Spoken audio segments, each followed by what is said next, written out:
As with your smartphone, as long as the system is connected to a cellular or Wi-Fi network, it can notify you of receiving updates.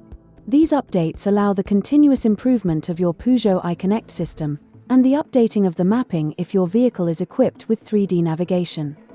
Downloading large automatic mapping updates without customer intervention can only be done via the Wi-Fi network.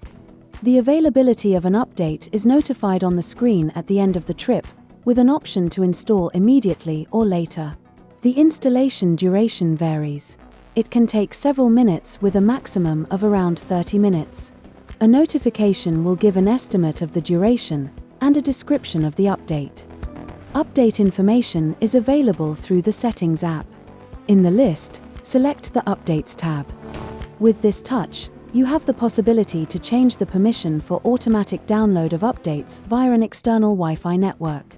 When you restart your car, a notification is displayed on the central screen to confirm successful download. If the update has failed or expired, please contact the Peugeot network or a qualified workshop. Finally, the installation must be carried out with the ignition on, without starting the engine.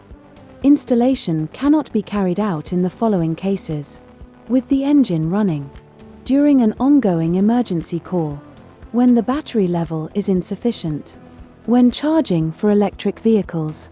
Thanks to over-the-air technology, your Peugeot is rapidly updated so that you can enjoy its infotainment in all simplicity.